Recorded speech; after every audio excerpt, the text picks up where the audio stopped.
Me. Awesome. Hey, I had a little bit of technical difficulty. I have my lovely little speaker this morning, making sure that it works. Meredith, you might wait just a minute so that everyone gets in here. Yes, I will. Okay. And I do want to thank Meredith for joining us and volunteering to present and share her awesome knowledge and experience with all of you. I think we're going to have a few more join, so that's why I was wanting to wait just a sec. Well, thank you all for having me.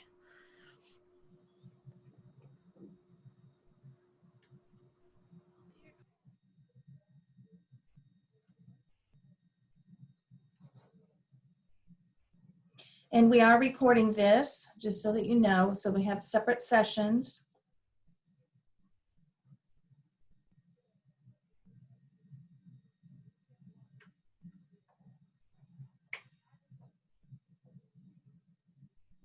Again, welcome to all of you. We're glad to have you with us today.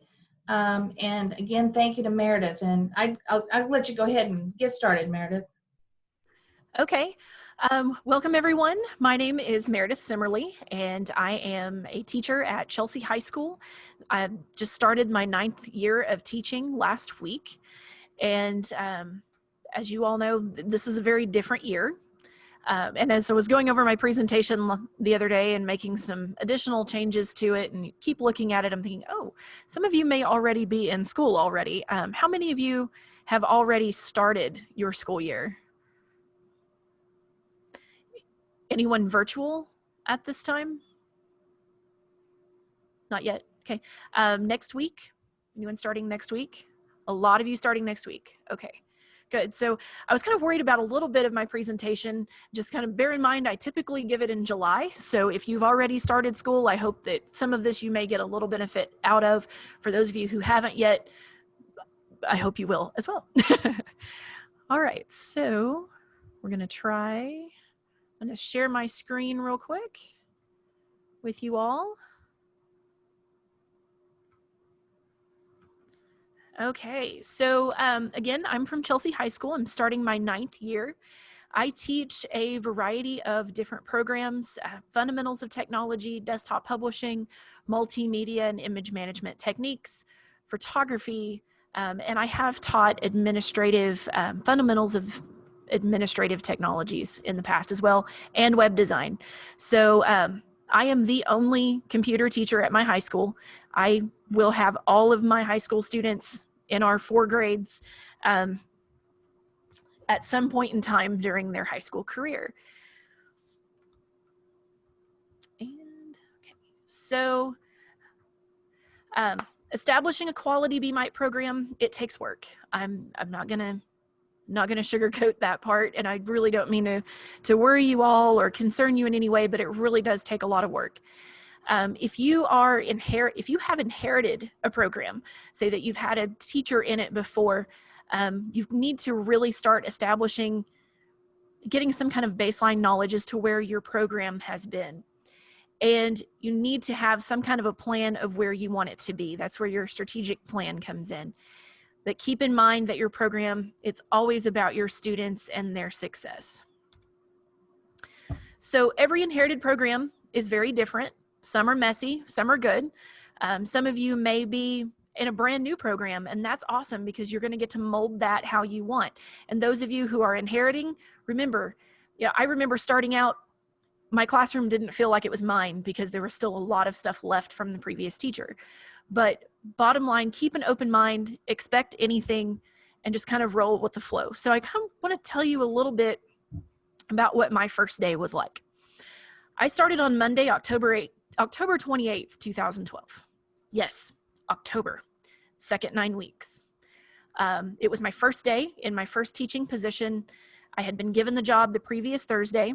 I was the 3rd teacher that year, the 4th teacher in 7 years. I had no class roster, no login to the gradebook, no email, literally 2 weeks before the second parent-teacher conference. I mean, you're talking like it's just not a good situation. The substitute teacher before me had been a parent with absolutely zero discipline. I didn't have a computer teacher. It had crashed. And on my presentation, I have air quotes because I will tell you why it crashed. No inventory list. I had spent the previous weekend cleaning my new classroom. It was terrible until 4 o'clock in the morning. Literally, I walked in that day with a syllabus and a 1-week plan. But best of all, this was the wallpaper on all 24 computers. And you're like, why is this interesting? Well, this is the mugshot of the previous teacher. I had taken over for a teacher who had been arrested for embezzling $143,000 from her previous school district. That's why it was a mess. So the computer teacher was gone. It had crashed because before she turned herself in, she crashed the computer to keep the district from finding out what she had done at my district. There's really kind of no telling really what all she had done. What we do know was that she had stolen 8 iPads and given them to family members as Christmas gifts. We did get those back. And I know over the years, there are some things that I found, boxes for some things that were no longer in my classroom. So that's what I walked into, was very little discipline, and the kids knew what had happened and had little respect for the teacher. So it was a lot of work. It really was a lot of work for the first year. And you know what? 9 academic years later, I'm still here. So it does get better. That's what I'm trying to say. If it starts out rough, things do get better. So as far as your inheritance goes, regardless of the situation, go into it with an open mind. You're going to have moments of surprise. You are going to be tested repeatedly. This year is a whole new level of testing your limits. You will feel overwhelmed, and it's okay. Just know that you're not alone. You have other teachers that you can talk to. You have a fantastic career tech division. I know Jackie, I was her first site visit when she came to the State Department. And so she's laughing now, I can see. We've grown a lot together over the last 9 years. So preparing for the new school year, one of the biggest pieces of advice that I can give you all about establishing a quality program is to get organized. There's so much stuff that you have to keep and you have to keep track of, because when that 5-year evaluation rolls around, for some of you, it may be this year or next year, just kind of depending on the program and where your program was in that point for review. I think I have 2 years left before my next 5-year evaluation, but really get organized. One of the things that, if you have not done this or you're fairly new in, set up an appointment. And like I said, this is usually the presentation I give in July. So I'm going to go over it so you kind of know what some of this advice that I usually give happens to be. Meet with your principal, get a copy of your handbook, your school handbook, your school calendar. Mine has changed 4 times this summer. So, get the most recent one that you can possibly find. Keys to everything, know where your equipment is stored, and know the hours when you're going to be able to access your room, especially if you do not have a building key to start out with. When can you get in and do any work in there? Make an appointment with your district IT director. Set and create a relationship, build a relationship with that person.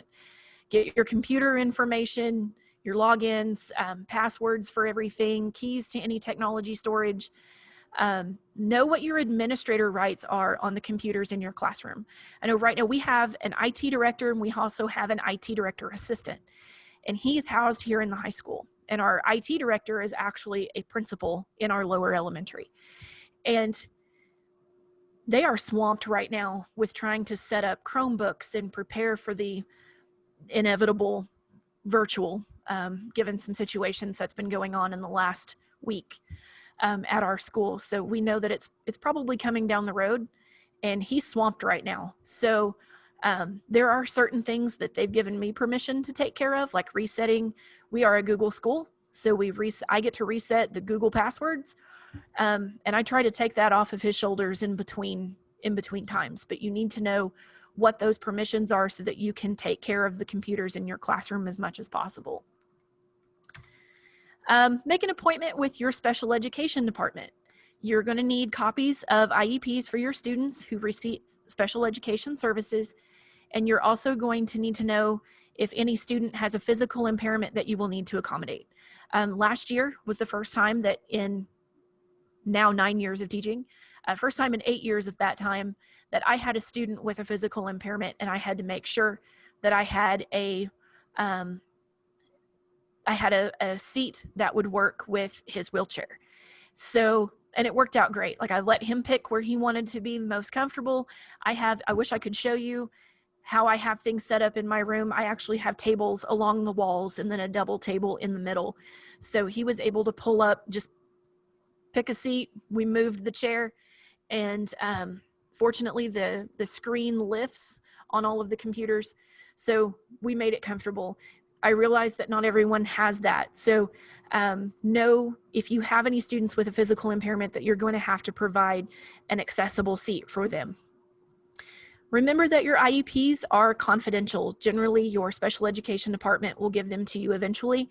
We have WinGauge. We see who on our roster, we can see who our students with special needs happen to be, but we don't know what accommodations and things are available for them at this point in time. So it's going to be a little bit before we get that documentation. It never hurts to make that initial contact. And then you can also do some things, and I've got a little cheat sheet for you later, some things that you can do in a high school classroom, in a technology classroom, to kind of build in some accommodations for the students, not only before you get their IEPs and know what the situation is, but also afterward. So in your shiny new classroom, just one new thing about this, like I said, know who your IEP students are, accommodations, modifications that need to be made in your content area. My district is 26% special education, and the last state average I looked at was 11%. So it's really important that I know who my students are and I am making those accommodations and modifications for them. Just on a side note, for the last 8 years, the IEPs that have been given to me, not a single one of them have had any kind of accommodation or modification specifically relating to a computer course. So other than extended time frame.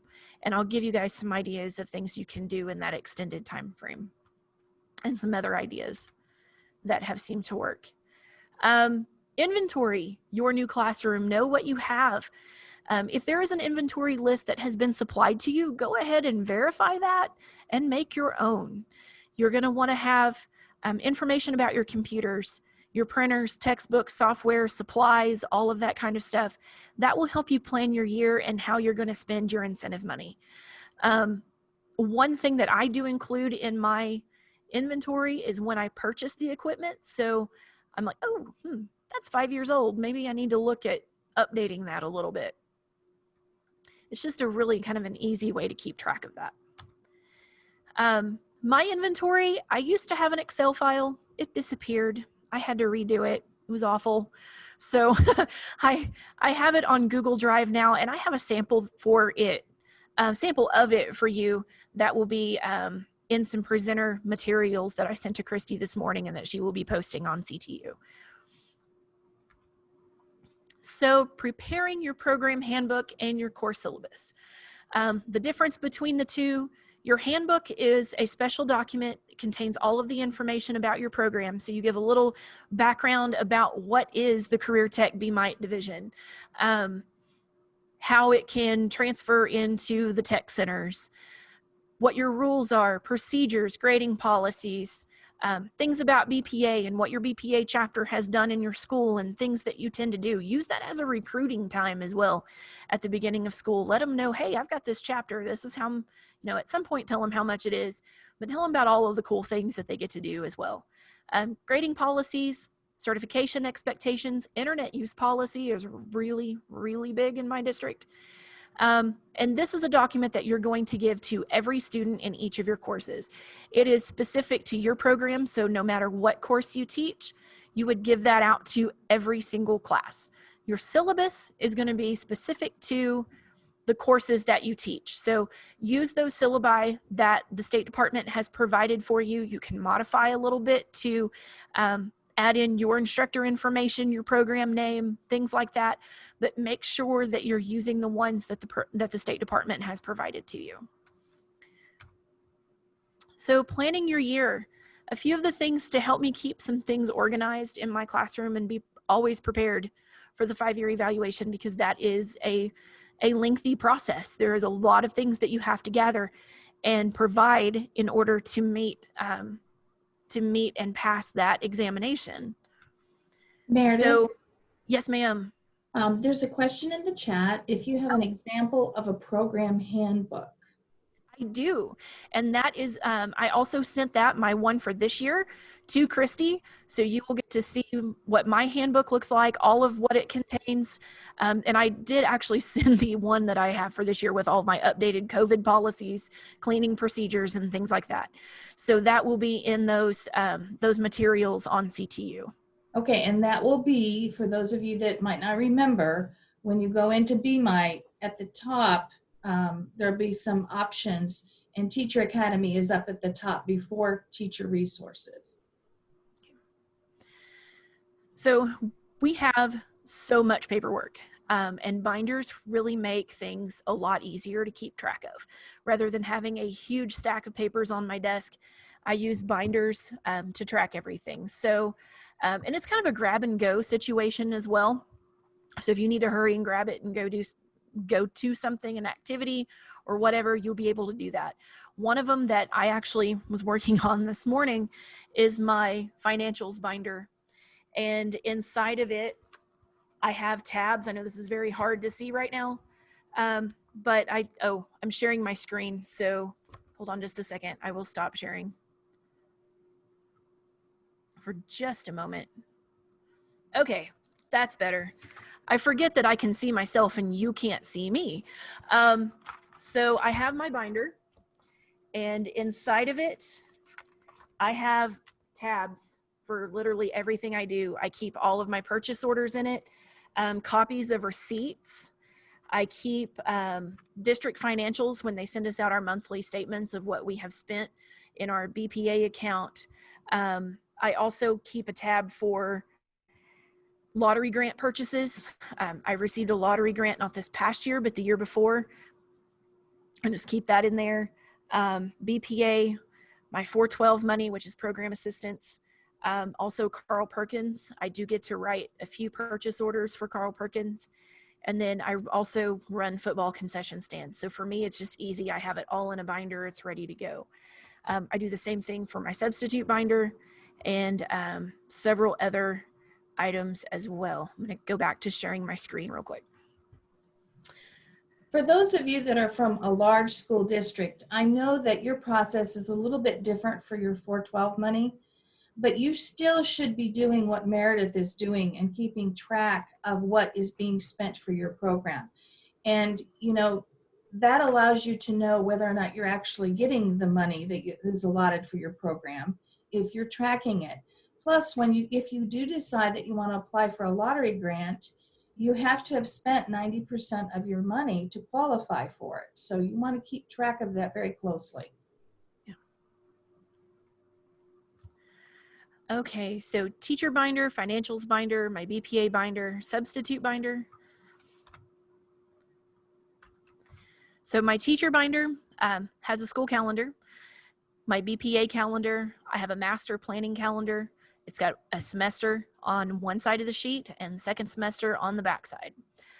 Eligibility lists, if printed, my school handbook, IEP documents, medical precautions, emergency procedures, my program handbook and syllabus, class rosters if I should need them, lesson plans for current units, my crosswalks, any login information for my certification exams for my students.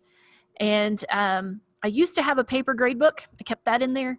I do not have to have that anymore. So I left it on my presentation, but it's not in my binder.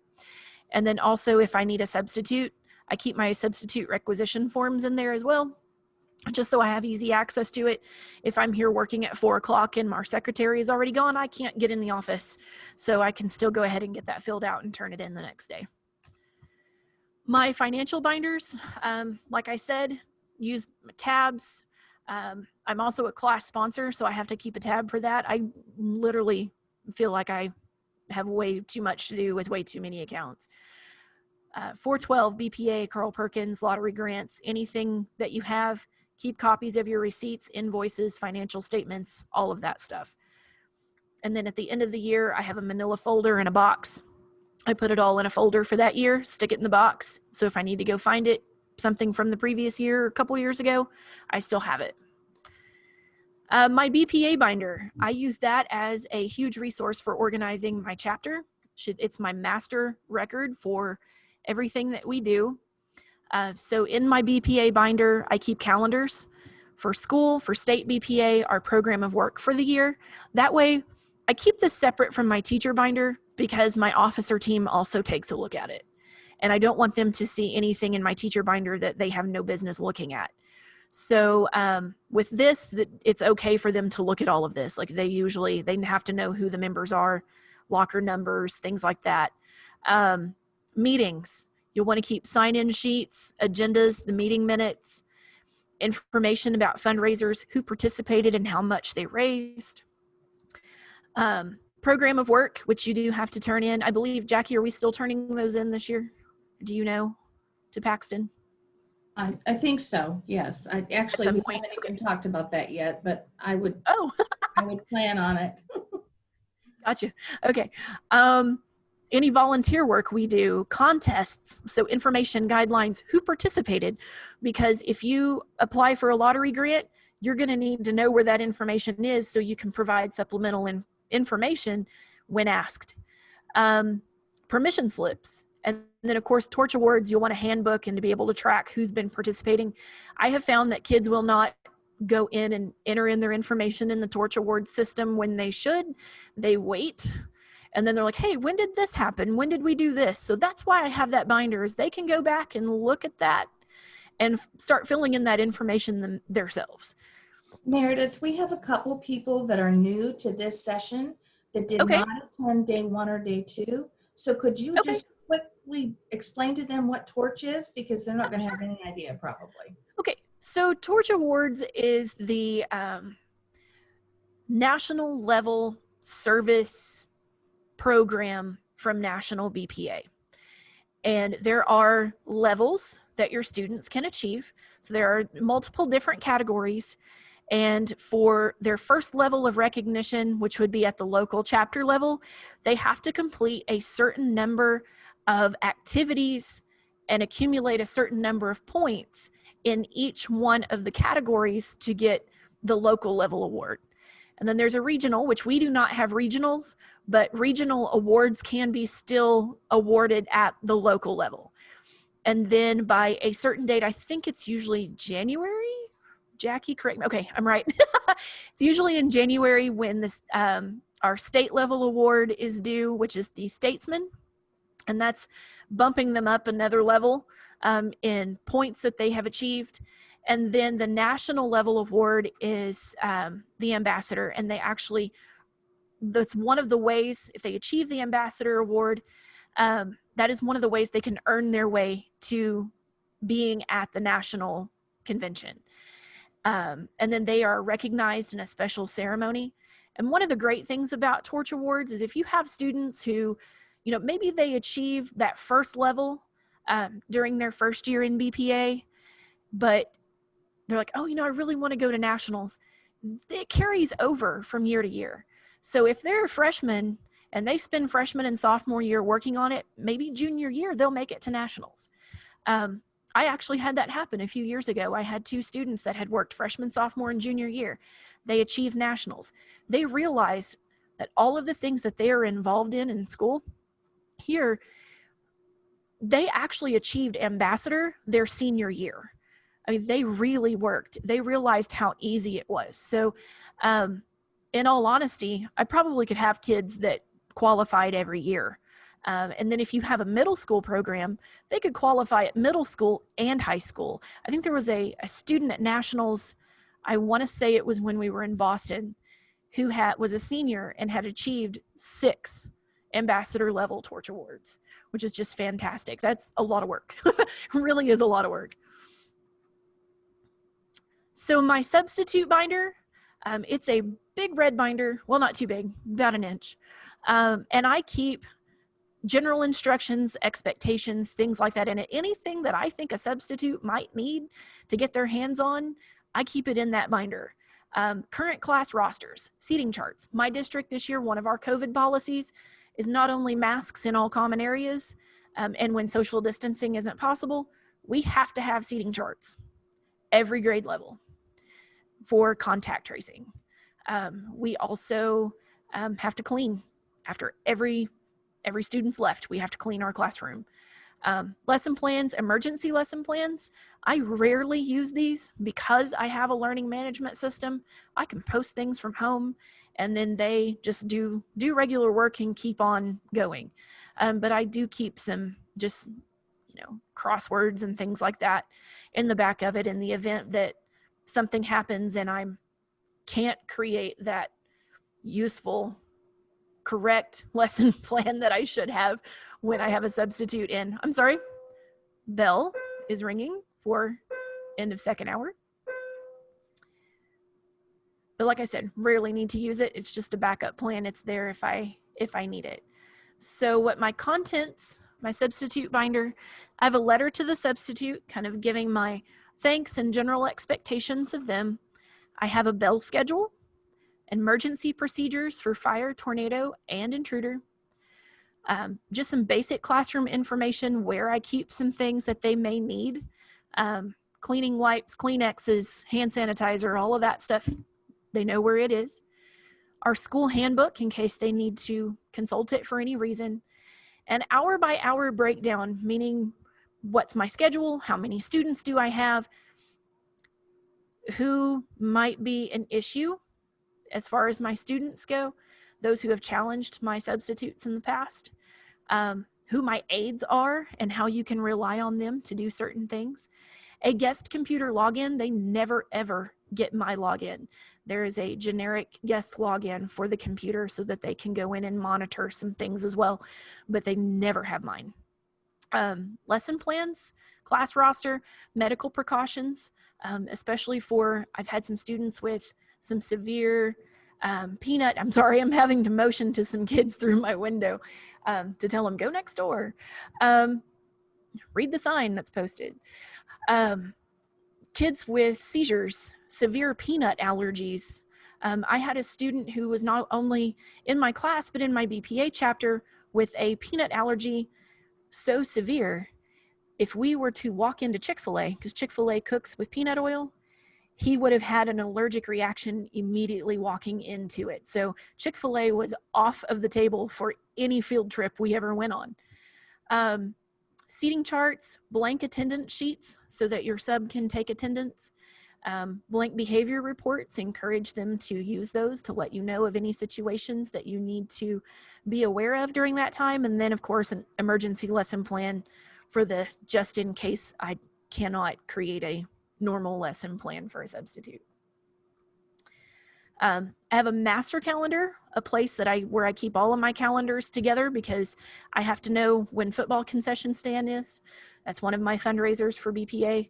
I need to know our school calendar. I need to know BPA's events.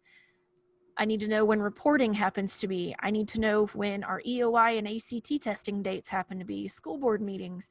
It's crazy. It gets filled up really quick. So I do have one of those. It's not in the files that I sent to Christy.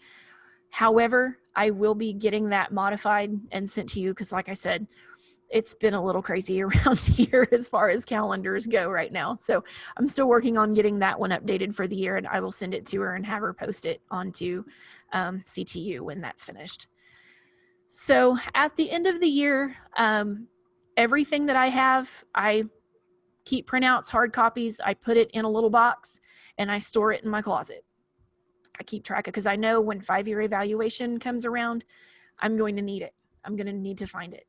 There are a lot of things that I do keep in digital copy on OneDrive, but I do like to keep those paper copies just in case something happens. I've been known to lose a few things on my drive before. I think I have a couple of, let's see. Yes, definitely on the EpiPens. I agree. Unfortunately, my dad is allergic to wasps and hornets, and he has a high blood pressure with a low heart rate. So an EpiPen would not be good. It would kill him if he used it. So if you have a student with that kind of allergy as well, it's a good idea to know who those students are and where they keep the steroids and Benadryl on them. And definitely those medical permission slips too. I always ask on there if I need to build it into my permission slip. If I need to give your student a Tylenol or something like that, is that okay? And they've all been really good about doing that. So first weeks of school, some of you are still in that preparing for school to start. Some of you are like me and you've been thrown into the trenches already. Use that quiet time before all of the other teachers report to get your classroom as ready as you possibly can. 100% is your goal, or at least make it look like it's 100%. Have all your decorating done, your bulletin boards. Sorry, I've got the bell going again, if you can hear that. Give your students that impression that you know what you're doing. It's a good thing for new teachers to make them believe that even if you're scared on the inside, you know what you're doing, okay? And don't be their friend first. Show them that you are the teacher. You can always ease up later, but it's really hard to regain control after you've been too friendly with them to start with. On all teacher report days, they're full of professional developments and meetings. Try to get it's really, really difficult to work on your classroom during those days. So you may have to wait until after everybody's gone, or like I said, come in when they're not there and get your stuff ready to go. Know your school copy machine policy. My school updates it every single year. So know what it is. Before all your other teachers arrive, make copies of your handbook and your syllabus if possible. We've had elementary teachers make around, no joke, 5,000 copies before school started. We were running short on paper before students ever entered the building. This was about 3 years ago. So I learned very quickly to make sure I get those copies in early. And if you have a centralized location for copying, we have a school copy shop. They're super busy once everybody reports. So if you've got 4 different preps, 4 different syllabi, and handbooks for 125 kids, get that in there quick and early. One of the books that I love for going back to school, and I have reviewed over it literally every year since I graduated, is Harry and Rosemary Wong's First Days of School. Granted, they did not prepare us anything for a pandemic. Some of the things that they have in there are still very, very useful to remind you, kind of help you get started for the year again. So if you don't have that book, by all means, get you a copy of it. I keep one in my classroom and one at home. Reality, your first 2 weeks of each semester really set the tone. I've had teachers tell me, don't smile during the first 2 weeks. Make your introductions, introduce your program and handbook, your course syllabus. I try to do a little bit of an icebreaker activity that kind of got put on the burner, this year because of COVID. But you can still let your kids visit or, just kind of get to know them, practice getting to know their names. Let them pick their seats as an activity. Be firm, fair, and consistent. Always firm, fair, and consistent. And don't threaten to punish, actually follow through. Address those unacceptable behaviors early in the course. Prove to them that there are consequences for inappropriate actions. Your year is going to go so much more smoothly if you just nip it in the bud early on. A couple of things that, when you go back to school, have your first 2 weeks planned completely. Even if you have assemblies, if you have class meetings. So for example, my first day this year, we now have homeroom students. So we're assigned 15 students and I had them for 4 hours. Bless their hearts. They were miserable. They were very restless. We did a few things and I consider myself fortunate because they had the computers to use. I was able to get them signed in on some things that they needed to do. They got signed into their student emails and did a little cleaning up on their student emails. Like, I feel like those 15 students actually had maybe a little bit more fun than some of the other classes did, because I know a few folks said first 30 minutes, we were done with what we needed to do. And they kind of sat there twiddling their thumbs for the rest of the hour. It was just one of those things where we had a lot of students trying to figure out if they're virtual or if they're blended or if they're traditional. If your schools are doing the same thing, just be prepared that that first day might be a little hectic, and that schedules are still trying to be ironed out. I have student information sheets, which I am providing to you in as a sample in your files on CTU. Safety curriculum is another thing that you can do in the first 2 weeks. I'm also giving you my worksheet, my presentation, and the quiz that I give my students for the safety unit. And then login information, help them get their student computers set up, what the district Wi-Fi password is, help them get logged into their email, the learning management system, and anything else that they may have. Use that first 2 weeks. And I feel like at this point, I'm just kind of trucking on like I usually do. Just tell them, hey, you got to clean, but we're still keeping track of everything and still staying on track of what we usually do. One of the things that really helps me out in my classroom is a username and password hint index card. And where it shows name, I have them put their first and last name, the hour, they put their hour, and then they put their actual username and then a password hint. And that password hint, I tell them it has to be something good enough that when they look at the hint, they know what their password is. It cuts down on a lot of time of them having codes sent to their phones, especially if their cell service is kind of sketchy in the school building, trying to access their emails and it's not coming through. Like, that really has cut down on a lot of time. And some of the things that I have my students sign up for, they don't have to sign up for Gmail anymore because we are a Google school. They already have a student email through Google. They do have to use Pinterest. They have to create a OneDrive account, a Digo account, Tinkercad, Powtoon, and my web design classes usually create a Weebly account as well.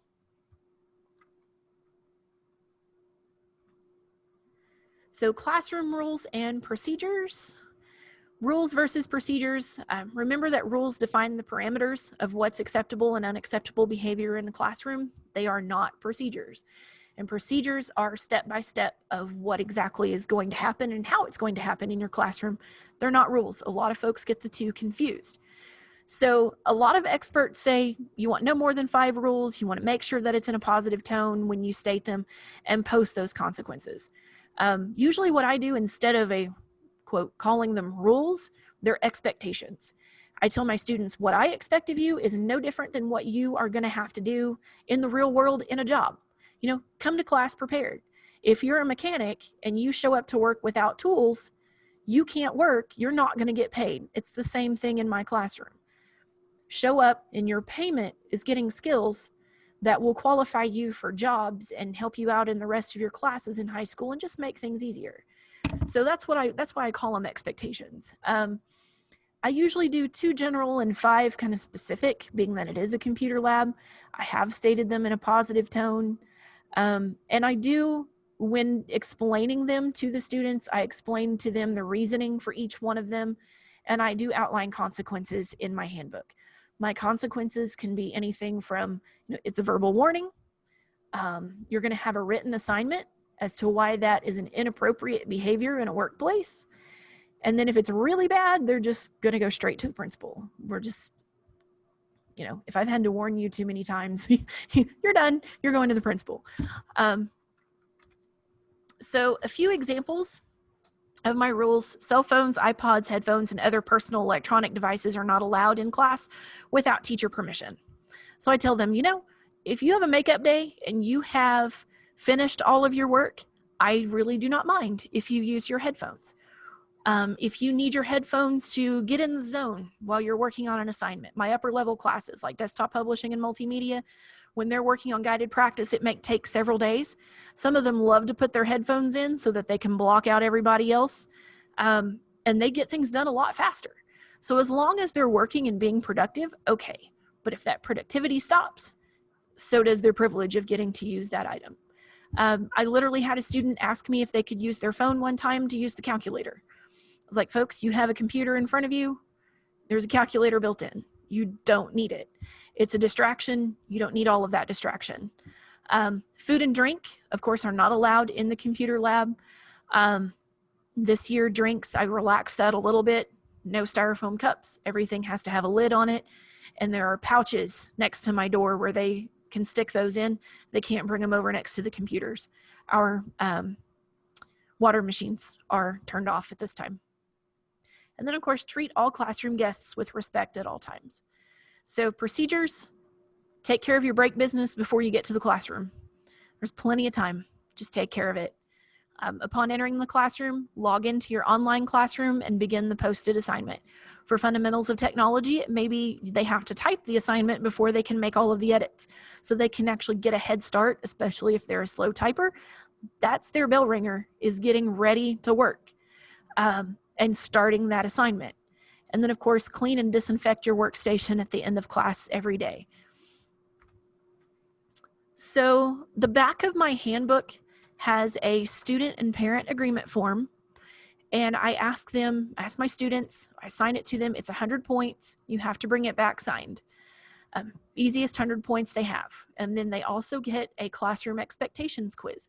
I end up doing this one not just at the beginning of the school year. I do it at the beginning of the spring semester as well, because you have this on file. A student breaks the rule. They say, I didn't know about that. You can say, really? I have proof that you made 100% on this test twice. So I know you know better. And then at the spring semester, it's really a great way to review what the rules and expectations are. It makes that second semester go a lot more smoothly. And I do have in my handbook that will be posted on CTU, that agreement form is in there on the back page. And then my classroom expectations quiz is also in there. Usually my students read the quiz and they'll start giggling and they're like, did this really happen? Like, yes, questions on that quiz are based on actual events. I hope you know better. So a couple of the other things I do, I have hall passes, and they are time cards. And I'll show you kind of really quickly what that looks like. I have one on my desk. So this is what my time card hall pass looks like. It kind of looks like an actual time card. And I have a time card machine. So my students get 2 hall passes per week. If you don't use it, you get a bonus point. So that card is worth actually 10 bonus points per a 9-week period. 1 point for the card and 1 point for each week you don't use a hall pass. And I got kids that keep it as like a goal. I had one student who walked in on the first day. I think he'd picked up his backpack from March and just came to school. And he pulled out his time card from the third 9 weeks of last year and goes, do I still get bonus points for this? And personally, like, I think I might want to give you bonus points. I'm impressed you kept up with it all this time and didn't throw it away. But yeah, it's pretty fun. They get to where they enjoy it. Okay, and then break business, of course, take care of that before class. Bell work, my bell work is them getting prepared for class. They do a lot of bell work questions and things in other classes. For mine, it is getting them in that routine of when you show up to work, there are certain things that you need to do to get prepared for the work day. And then ending class, of course, they have to clean this time and make sure everything is back nice and neatly where it's supposed to go. So that's kind of their end of class, is just cleaning up their workspace. Okay, advice regarding classroom discipline. Some of the things that I have found really useful is just be honest with your students. Not cruel or crude, just be honest. Your high school students, they want to be treated like adults. And I have found that if you just be open and honest with them, they respect you a lot more. They really do. If you don't know, be honest with them. You know, if it comes to something in the content and they say, how do I do this? I'm like, you know what? I don't know. Let's learn together. You teach me. If you find it, you teach me how to do this. And they're really excited about that. You know, oh, I'm going to teach the teacher. And it's just really, it works out really well. Don't be afraid of your students. You are the adult in the room. They do not need friends. They need you for structure. They need you for adult mentorship. In my school district, we have a high poverty level. And, you know, some of you may experience that as well, where, you know, the parents are trying to be friends. There's no structure at home. And you will find that kids want that. They need that. And to be given responsibilities as well. And, you know, tell them thank you. Tell them that's awesome. I appreciate what you do. Be positive with them every day, because really a lot of times you will be the most positive voice that they hear all day long. And refrain from using elementary level consequences and procedures. Don't have them write their name on the board. Don't write their names on the board. Don't have them come up and write sentences on the marker board. That's humiliating. Give them consequences such as that verbal warning, those written assignments. Give that to them, but just don't use things that would be used in an elementary classroom. Okay. Create an environment of mutual respect. And again, I keep saying this, remember that you're in charge, you're not their friend. Seating chart, usually what I do is I allow them to sit where they want for the first 2 weeks. I figure out who their friends are. I figure out whether or not they can handle sitting next to their friends without talking when I'm teaching. And then if they have some bad habits established, I change their charts. And right now they have a seating chart. Of course, we're required by the district to have one this year. And some of them are really already, we started a week ago today. They're going to get a new chart soon. And, you know, it might be a good idea, change your seating chart as needed, or just every 9-week period, kind of shake it up a little bit. So I've had students come to me and say, can I please move because this person annoys me? I would really like to sit somewhere else. And I understand that, because that poor kid is now being a buffer to someone who can't act appropriately in a classroom. So try to change it up and give kids a break every once in a while. Using an LMS, also known as Learning Management System. Translation, that's your online classroom. It's a central location for your class assignments and all of your files so that students can access it with any device that has an internet connection. Before we became a Google school, I used Edmodo, and my students really liked it. And there are some things about using an online classroom. Of course, we're required to as a career tech program, but you will find that some of the problems that other teachers have in the classroom, when we use an online classroom, those problems go away. So, for example, absent students can check their missed work. It eliminates the whole student and parents accusing you of losing a student's homework, you know, making those excuses. I've had parent-teacher conferences where parents come in and say, hey, little Bobby's failing your class. I need to talk to you about what's going on. And I say, well, here is his online classroom. He hasn't turned anything in for 3 weeks. So he has 3 weeks of zeros. And then mom turns and looks at little Bobby, and it's now Bobby's responsibility. It's not on me. Whereas I've had, seen other teachers in my district that can't find a paper. Student didn't turn it in, but the student said, hey, I turned that in, and it's automatically an accusation that the teacher lost it.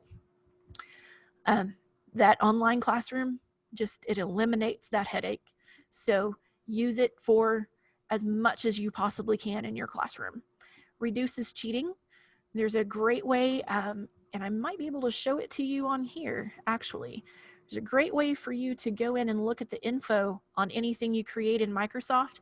I know who created, my maiden name is Walker, by the way. I got married last year, so everything at the school still says Walker. I created it under M. Walker, and it was last modified. I have caught students who it shows an author here and a different name here.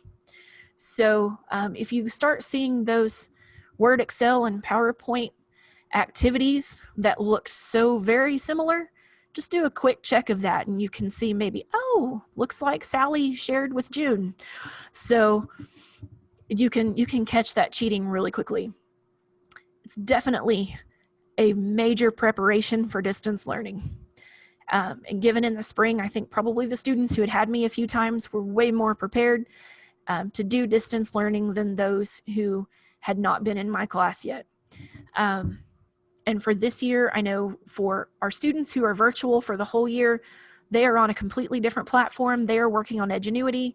The blended students who are choosing to do some of their classes virtual, what they're not taking in person, they're taking on Edgenuity. The rest of my students who are a full day traditional path, if we have to do distance learning, they will be using Google Classroom. We'll be teaching traditionally just on Classroom. The virtual students will still be using the other platform. And another wonderful thing about it is it reduces your paper and your toner and ink costs. So if your school district does not provide copy paper for you for your classroom printer, and you either have to pay for it out of 412 money, or my suggestion would be give kids bonus points for bringing you a ream of paper. They will bring you a lot of paper. It's pretty great.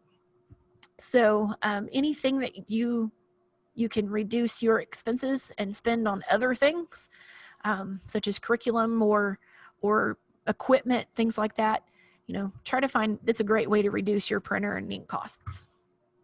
So some LMS options, these are free. So CTU, which the State Department uses, and they can help you get set up on that.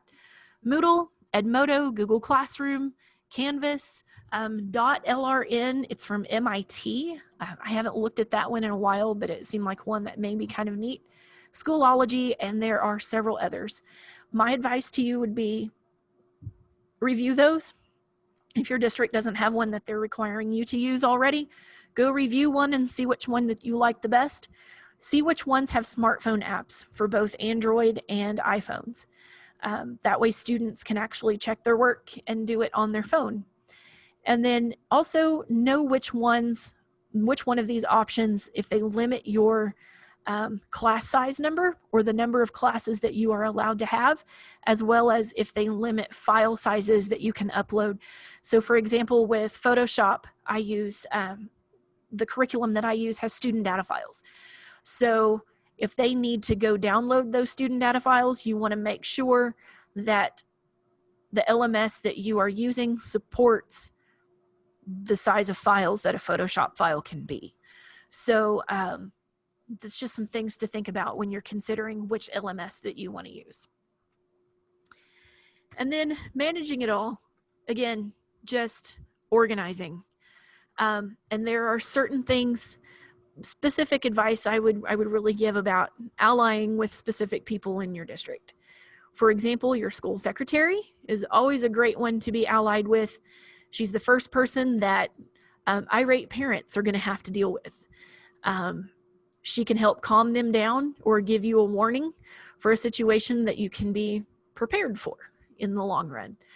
Your janitor, computer rooms generate a crazy amount of dust.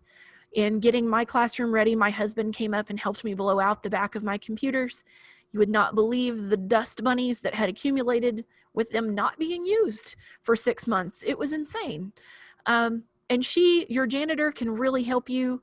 I say she because mine is a female, and I'm automatically thinking of her. She can help you clean when you're running behind on parent-teacher conference day and those kids have come in from the ag class and tracked mud in your classroom. She'll help you get it cleaned up. And your district IT director is a wonderful person to help you get discounts on equipment and supplies. Most usually they have some contacts that you may not know about. And they can also help you advocate for your program with the rest of the school administration. So for example, when I inherited my program, 8 calendar years ago, the computers were old. Part of them didn't work. And my IT director, the school actually paid for a whole new set of computers as a temporary fix. We got everything up and running with them. And then I used Carl Perkins funding to buy the higher powered computers that I have in here now. So that was really an awesome thing. Some IT directors won't do that. So definitely become allies with those folks. It will help you make your job so much easier. Your CTSO, your Career Tech Student Organization, is BPA, Business Professionals of America.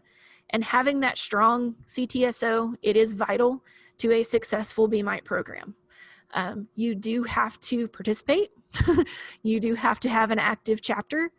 And when you weave the two together, there are a lot of things that your students can benefit from, not just your program in the student organization, but in that student organization, taking it on to other things and other parts of their life in their career and college successes. You need to know what BPA is, how it benefits your students, be able to explain it to your students at the beginning of the school year. Make sure you include that information in a program handbook. One of the other things that I do, I have a bulletin board right outside of my classroom. I keep all kinds of information just out there in the hallway for them, their membership applications. I have a brochure that I keep out there, and parent-teacher conferences have even been a great time to recruit. I had a parent I've had parents on multiple occasions pick up a brochure and say, they come in and say, what is this? And I tell them about it, and they're like, you know what, my kid needs to be in this organization. So parents have even been great recruiters as well. Use that. And also keep your hardcore BPA students active in the organization. Sometimes it's a struggle. Sometimes things in their life kind of distracts them from certain things. But if they really love what they're doing, keep those kids hooked up. And in getting them to participate, knowing your students, just knowing what their strengths are. If they're kind of sitting on the fence, hey, do I want to participate in a competition? Just knowing what that kid's strength is. For example, I had a student a few years ago, was awesome at desktop publishing. I mean, InDesign was like second nature to this kid. His mom's a photographer. He had grown up with all of the different versions of Photoshop. I mean, that was my go-to kid when I struggled with Photoshop. He usually knew how to fix the issue. And he was sitting on the fence about participating in a BPA competition. I said, you know what? You're really good at this. Why don't you try desktop publishing? So he goes in, he does the pre-qualifier here at school, the questions, it's a multiple choice test. And they have, I think, about an hour to do it. And about 15 minutes later, he comes into my room and says, I'm done. I'm like, really? It kind of made me a little nervous being completed that quickly. And I asked him, I said, how was it? He goes, oh, it was really easy. Okay. You just kind of get that sinking gut feeling when you see that it's just that easy for them. So when the results came out, he'd made top 25 in the state. I'm like, okay, maybe it really is that easy for him. He competed at state and got called up to stage as a finalist and ended up winning first in the state. And we went to nationals. So just kind of knowing and saying, hey, and now I can say this too. He graduated, he went to OSU, studied graphic design, and he is working as a graphic designer for a company in Tulsa. So, you never know when something like that could really help a student find their career path and what they were meant to do. Fundraising, okay, as far as your chapter goes, active chapters are very expensive. I hate to say that, but they are. You will need to start fundraising early in the school year with your school approval, of course. My school has a process that they go through. You have to get all of your fundraisers approved by the school board before you're allowed to do it. Make sure you do that. Talk to your encumbrance clerk or whoever takes care of all of that. Take your students to both serious and fun activities. So we do leadership conferences, competitions. One of the awesome things when our school had a Special Olympics team, we partnered with our Special Olympics team for unified bowling and unified volleyball. Our kids had a blast. All of our students had a blast, both our Special Olympics, special needs students and our BPA members. It was so much fun. We do Pro Sports Career Day with the Oklahoma City Thunder. If you guys are interested in that, it usually occurs in last part of March, first part of April, just really depends on their schedule. Of course, they didn't get to have it this past year. What Pro Sports Career Day is, you have to buy tickets to the game. If you get up in Loud City, that's usually around $15, $16. And the students from noon to 3. It's a 3-hour workshop, and you get kind of a behind-the-scenes sneak peek as to the different careers with the Oklahoma City Thunder. And they have giveaways and presentations and things like that. At 3 o'clock, you leave, go eat lunch, come back at 5, and enjoy the game. I have students who I literally take at least 35 students a year on that trip. They absolutely love it. They enjoy it. And some of the folks who work for the Thunder say, one gentleman one time, he actually would go along on the, when Kevin Durant and Russell Westbrook and all of the other players would do little basketball camps in the Oklahoma City area, he was the guy that helped out and helped coach and went along with them. And he said, I'm 5'5", but I can still have a career in professional sports. And that was one of the things that I always tell my students, you don't realize exactly that you don't have to be on the court. You don't have to be 7 foot tall to be in professional sports. You can still do a lot of other things and get a lot of great benefit from it. And then, of course, Day at the Capitol, due to COVID, over the last couple of years, we have not been able to have this event because of Capitol renovations and then COVID. Fingers crossed we get to have one this spring, but it's a great way for your students or your officers to go get a sneak peek at the legislative process and also advocate for career tech education and business education as well. And then offer incentives and recognition for your student dedication and their successes in BPA. Some of the things that I do, if you're successful, you get to represent the school at National Leadership Conference. They really enjoy it. We went 3 times. We went to Anaheim, went to Boston, and then we went to Dallas. And those kids loved those trips. Like, it was just an awesome experience for them. Honor cords. I do honor cords in kind of 3 different levels. You do have to have a certain level of active involvement. If you're a member for at least 2 years, and including your senior year, you get an honor cord that is blue and red. If you're an officer, you get one that's blue, red, and gold. And then if you placed at state or you achieved torch awards, you also get the tri-cord, the blue, red, and gold. So, and I've had students who, they really wanted those honors. And it's a great incentive for them to stay active and stay involved. So officer elections, my advice would be to elect your officers in the spring semester. I would say the vast majority, if they elect officers in the spring, did not get to do that this past year, myself included.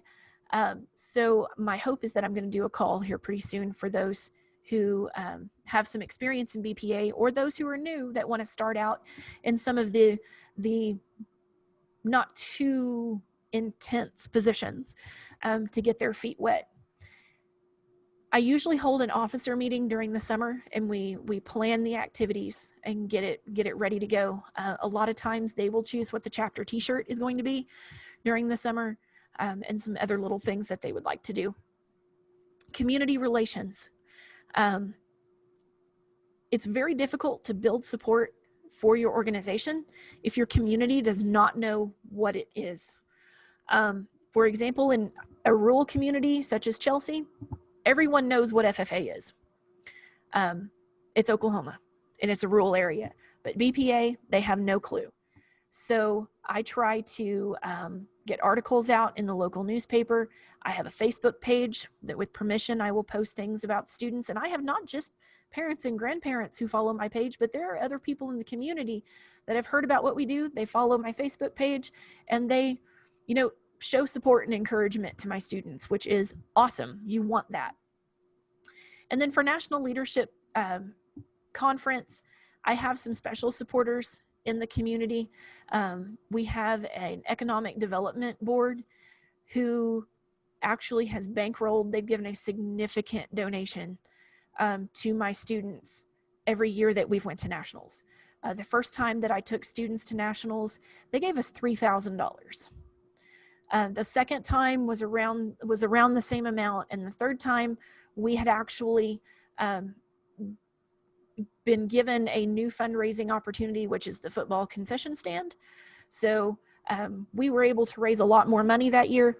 They still gave us around $1,700, which is what we were short for that. So that was really awesome. So my advice would be, reach out to people in your community, make sure they know what you do, showcase the successes of your students, and get those supporters involved, because by the time in March, who might qualify or who has qualified for nationals, you have about 3 weeks to get that money together.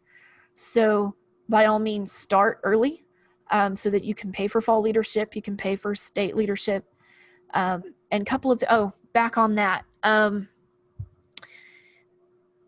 I have students work concession stand to pay for their fall leadership dues. Anything extra that we have rolled over from the previous year. For fall and state, I tell students, if you want to go, we will pay for it. We have the money to pay for it. But if you choose not to go, you will reimburse the chapter. I'm not going to have 10 people say, hey, I'm going to go, and I spend $65 a student to register them for this competition, and then they don't show up the day of. And then I'm out, a couple $100 for that. So that really gets them to go. And if they do go and participate, they usually come back. I've always had a really good response out of my students who have went and participated because they've learned things and picked up on new things, and they're excited, and they've gotten to maybe do some things that they wouldn't get to do in the classroom and haven't been able to experience before. Classroom projects. I do a lot of project-based learning. My Fundamentals of Technology class is a lot of daily assignments. They are mini projects, but they are daily assignments. My upper level classes do a lot of longer, things that take a little bit longer to do. Projects are great because you can cover a lot of material in one sweep. I do not like tests. Multiple choice, true, false, congratulations, you can pick one. With my students, I tell them, outside of your certification test, your safety test, and your classroom expectations test, every other exam you're going to have in my class is going to be a project. You're going to show me what you can do. And I have found with students with special needs, they tend to relax a lot more, especially if on modifications or something says you shorten the test or things like that. In Photoshop, sometimes there are 6 or 7 different ways that you can do something. As long as they achieve the project, that's what I'm looking for. I don't care how they got there, as long as the end result is what I'm looking for. And the kids like it. They really do. They do not stress about my tests. Sometimes projects can be difficult in a high school classroom, depending on the variety of skill levels. You may have to give additional time. For Funds of Tech, that may be slower typing skills. You may have a few students that, hunt and peck 15 words a minute, just kind of depending on how that works. That's why I have my Fundamentals of Technology students type their assignments before they start making edits and changes, because we cannot teach keyboarding courses at the high school level. They still get the practice when they're typing their assignments. Find, buy, create projects that are relevant and that you can implement student skills that they can use in the real world, as well as meet curriculum standards. One of my favorite project publishers for projects is BE Publishing, and they specialize in career and technical education, and primarily in business education. They are really great, and they have for $1,795, you can purchase e-readiness access to all of the titles that they have, and that's really great for Funds of Tech. It covers a lot of stuff. Talk to other content areas to see if there's anything that you can help them teach. So for Fundamentals of Technology, I teach Word very, very early in the year. Like once we're done with getting everything set up and their safety curriculum, they are going to start Word so that they know how to use Word when research paper time rolls around. Oh, and I think I saw in the chat, yes, BE Publishing, that's the name of them. And I have my thing up so I can show it to you at the end of the presentation. Anything that you guys would like to see, I'll pull it up on my screen and show it to you. Combination of daily work and projects, definitely giving them some breaks in between is really good. Just a few resources for project-based learning. The Buck Institute for Education is really awesome. You do have to register, but it is free, and they have some great tips for creating rubrics and designing rubrics, getting those project design element checklists down, all of that kind of stuff. That is a great resource for starting to formulate your own project-based learning materials. Parents, the parent factor. I know we will have our first parent-teacher conference on September 17th. And it's kind of a reminder every year of what your students are having to deal with when they go home. You're going to find that some parents care, some do not, and some will never understand. I cannot tell you the number of times that I have had students who are very embarrassed by their students and at times, or by their parents. I'm sorry, I misspoke. Students who are embarrassed by their parents. And there are times when it's been for a very good reason. You know, mom brings her own water bottle to the basketball game and it is not full of water. Dad is irate about something he should not have been irate about because he doesn't understand. And, you know, poor kids, you start to understand a few things. As far as parent-teacher conferences go, to encourage parents to come or at least contact me about their students. You know, when you have 125 students and if you don't offer some sort of incentive, you see 5 at the most. That's really sad, you know, especially in a rural community. You need to have that contact with parents. I offer 20 bonus points to students whose parents come to parent-teacher conferences. An alternative, I will print out a little progress report of how they're doing, or I say, hey, have your mom or dad, grandma, grandpa, whoever takes care of you, email me about how you're doing in the class, and I'll still give you 20 bonus points. I tell them if your parents or guardians work at night, if you have the ability to come up to parent-teacher conferences, you showing that you're responsible enough to discuss with your teacher your grades and your performance in the class, I will still give you 20 bonus points. And I've had kids take me up on that because they are literally, you know, they want the responsibilities. Oh, got a couple more in chat. I can get my screen to do what it needs to do here. Yes, I have provided my PowerPoint to Christy. So all of this will be posted on CTU as well for you guys to refer back to. Parent-teacher communication, be positive and honest. Try to find, and sometimes this can be really difficult, but try to find at least one good thing to say about a student before leading into the bad stuff. One thing that has really helped me in communications with parents is if you are having some struggles with a student, talk to them about the situation and say, you know, I need your advice. This is what I've tried. Can you give me some advice as to how I should handle this situation? And I've had parents say, put my phone number in your cell phone. If they act up in class, you call me right now. And then I've had others who just kind of stumble and mumble around. Well, I don't know. I've had this at home too. So you can kind of tell, you know, it's a broader problem than just in the classroom. It's also at home as well. So that's just kind of an idea there. And then of course that program handbook, having that page signed by the students. And then one of the things that myself and my FACS teacher started using, and then our whole school district picked up using it, is Remind. And I've got that linked down here for you guys. Your school may use it as well, or some other text messaging notification system. It is free, and it is a great way to sign parents up. So like I said, actually the FACS teacher and I, we are co-sponsors of this year's senior class. We got the kids' phone numbers and signed them all up. It goes to their email, it goes to their phone. Whenever we need something from them, like, hey, you know, your senior pictures are the 8th. You're going to need $10 that day as your sitting fee. We send it out.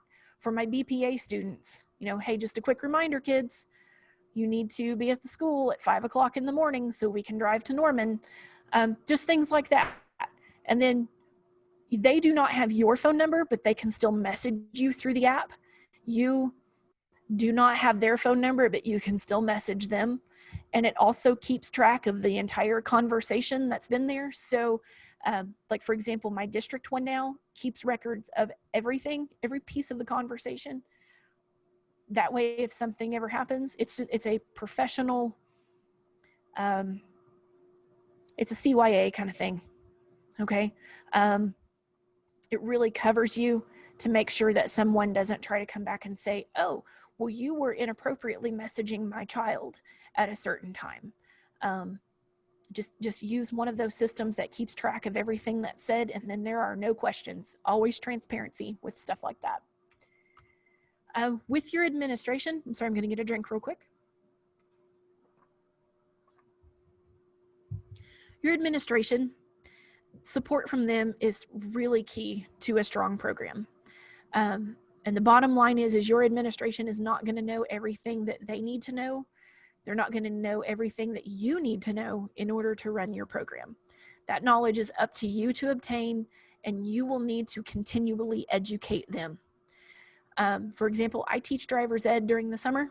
It is not something I can teach during the school year. Fortunately, they have not asked me to teach that during the school year, but all 6 of my hours are filled with career tech courses, and they know that.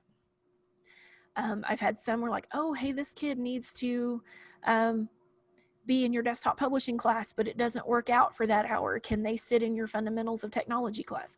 No, they have to be in the desktop publishing class. I am not teaching 2 classes at the same time. You really have to be that advocate. You have to be the one who knows what your rules are and make sure that everybody, follows those, because you're getting incentive money. There's money coming into the district. You have to follow these rules in order to keep being a funded program if you are a funded program. Communicate with your administration. Always keep it positive, but make sure those lines of communication are open. And periodically go visit with your principal during your planning period. Let them know about some kind of exciting activity that you have coming up or an idea that you have. I have a great working relationship with both of the principal that I had that retired a couple years ago, had an awesome working relationship with him. And my principal, who is now in his 3rd year, I've got an awesome working relationship with him as well. And he's always asking me, hey, can you do this project for me or that project for me? And it's a way, the school reimburses me for the materials, but it's a great way to get my students working on projects within the school, and it also forms that really strong partnership and that alliance between you and your administration. And then periodically visit with your superintendent. Your superintendent needs to know what's going on in your program. If you are given an opportunity to visit with your school board or do a little mini presentation to your school board at some point, do that as well. You will have to have your superintendent support when you apply for a lottery grant. That meaning if you apply for a lottery grant, you will have to have a letter from your superintendent stating that they support the grant that you're writing, and they, as a district, will help make sure that funding is sustained for that in the event that you don't have enough. Let me back up. In the event that your program assistance funds may come up short at some point, your school district will make up the rest of it. Okay. So not just, support of your program, but financial support as well. And it's also really great if you're going to go to nationals. A lot of times they will find ways to help you get there if they know what's going on and they know that what you're doing is really benefiting the students. You need to ally with your district IT director. They can also be a huge advocate for your program. In the event that there's a glitch with the administration, that IT director may say, hey, this would be really beneficial to us. If she gets, he or she gets in on this, then we can take something another step forward. So you can actually really do a lot of work together on getting some technology goals achieved for your district, or even just within your school building. Like I said a while ago, if presentations are welcome, present to the school board, tell them about your BPA successes, tell them about your applications for grants. They love to know when free money's coming into the school. I've been awarded 3 or 4, I'm trying to remember now, 3 or 4 lottery grants. We're talking $45,000 to $60,000 in money that has come into my program for equipment. So they love it when they find out that we're expanding opportunities. And I've had a lot of school board members who are like, yeah, my kid is going to be in your class. Tell them they request that they're in my class.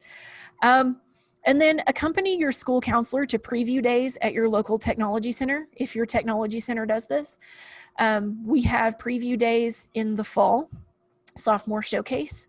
So I usually go along as a chaperone, but then I can also introduce the students to, we have 2 technology centers that we feed into, one in Pryor and one in Claremore. So I introduce them to Mr. Faulkner, and when they see that he and I know each other, they're like, oh, cool, you know, I need to go to tech. You know, part of your job is also helping the kids get to tech centers and stepping up their education another level. And then also with our Claremore campus, we do that there as well. So, and then a lot of times if I have students who are interested in a tech program, they'll start asking me questions that maybe our counselor doesn't have all of the information about that program. I can give them some extra information, or I can contact one of those tech center teachers and say, hey, I've got a student with a question, and find that out and then relay it back to the student. So it's just really a great thing to do. Oh, bell again.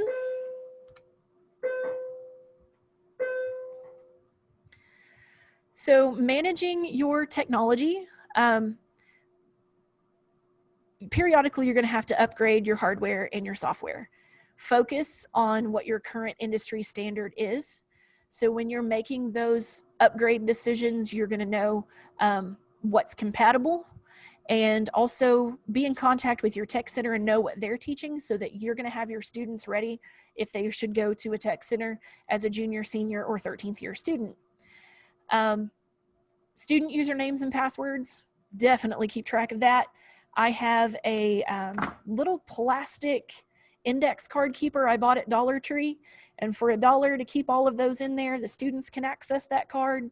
If they forget what their username or password is, they can just look at that and go on, and it really keeps the distraction and the disruptions down. I also have a phone charging station and a phone prison. They can charge it as long as they leave it alone, never plugging their phones into my computers.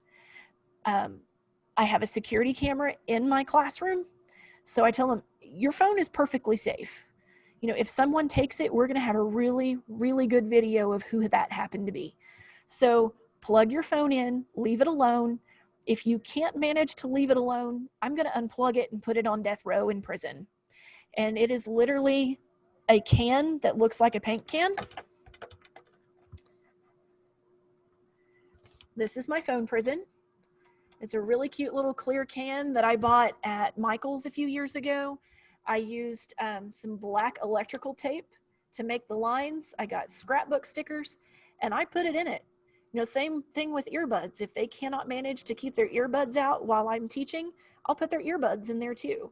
I give them one warning, tell them you need to control this behavior, put it away. If it's a second time, it ends up going to my principal, and then they're going to have a conversation with him about how come they cannot manage to follow directions in a classroom. Let's see here. Back to my screen share. Okay. So keep your computers updated. That is really important. Reader, anything else that you have installed. Know what your permissions are and the student permissions on classroom equipment. My IT director and the assistant to the IT director gave me administrator.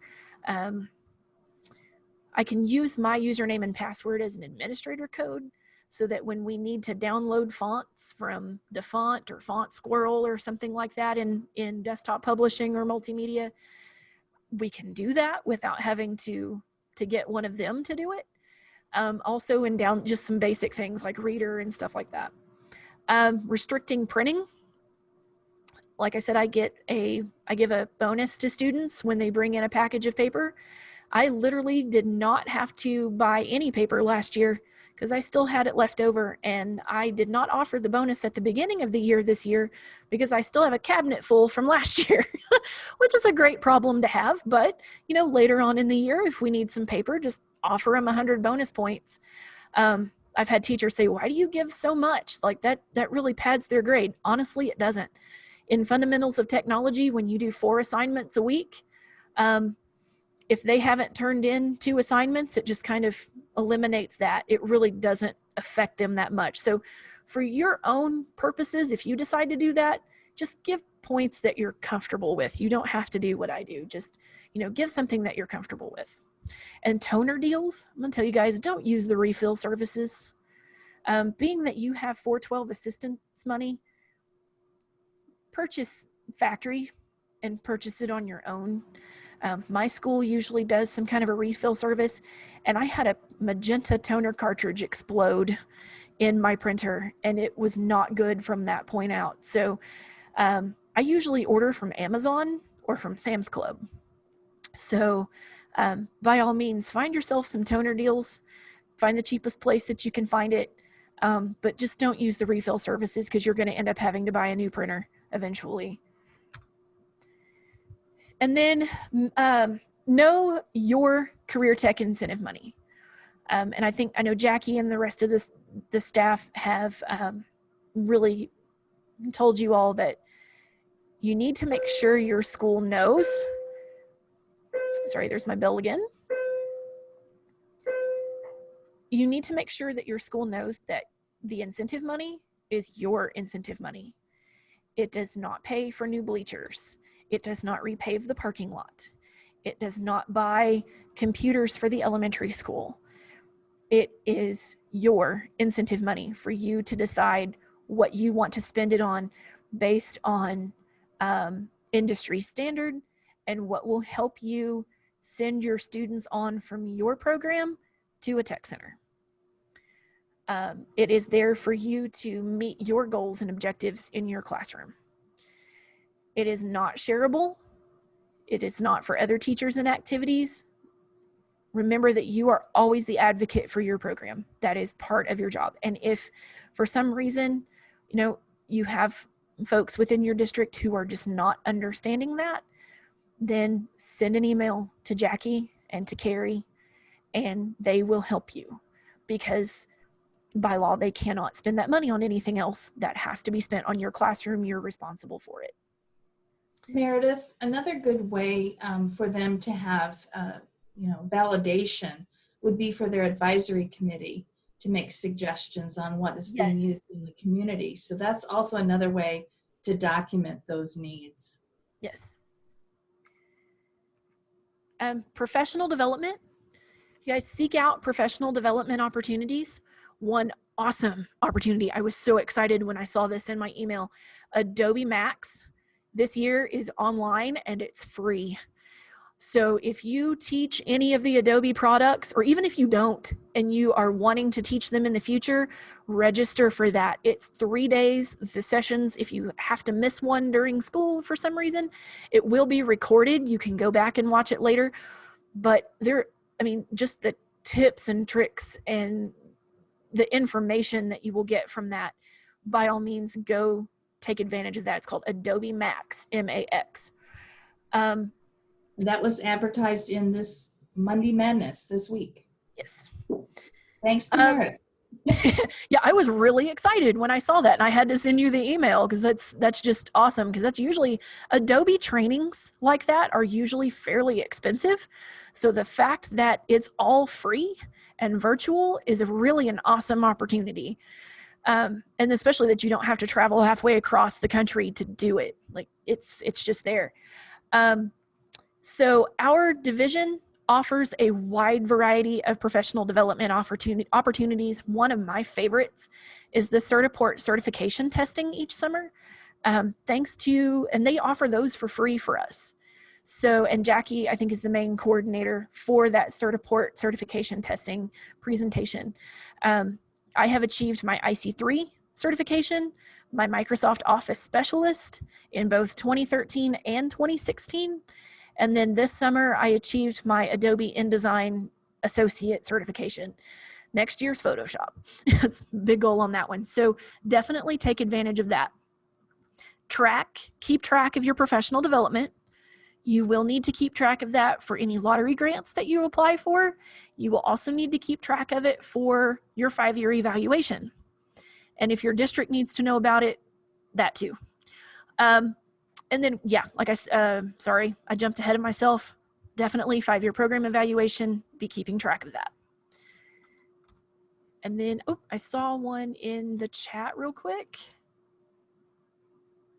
Oh, Jackie, there's one individual looking for saying that they didn't receive a Monday Madness. Should they just email Pam? Yes, and Okay. I'll write it down too. Okay.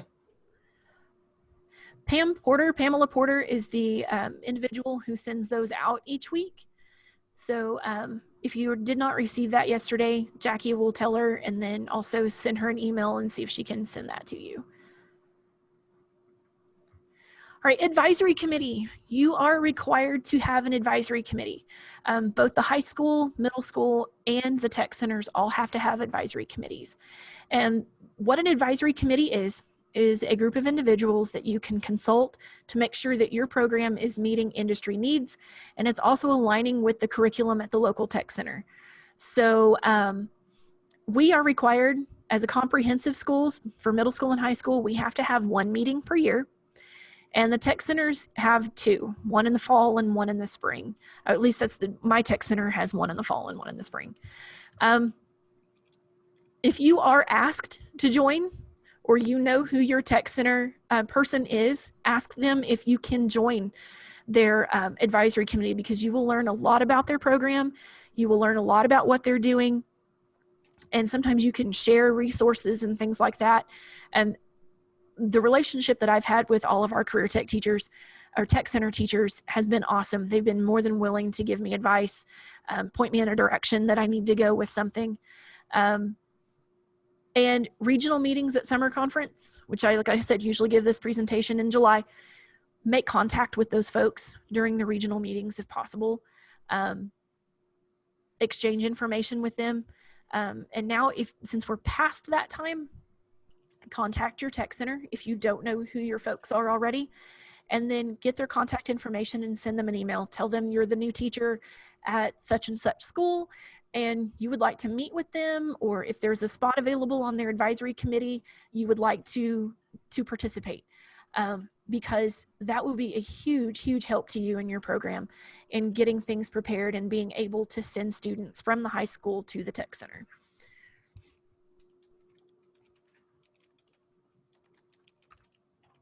So how to choose your advisory committee. You want to strategically choose those individuals. It's not just going up to a bunch of people that you know and saying, hey, would you like to be on my advisory committee? You need to make sure that you're pulling in people from the community, because technically as a high school, we do serve that community. We want them from the school. You want them from local businesses. You'd like to have knowledgeable parents and student alumni. Contact them early, have your first meeting in October or November. So just a few suggestions, and these are some folks who I have on my advisory committee, some of the roles that they play. My principal, not only is he my principal, his son is in my class. So there's another knowledgeable parent.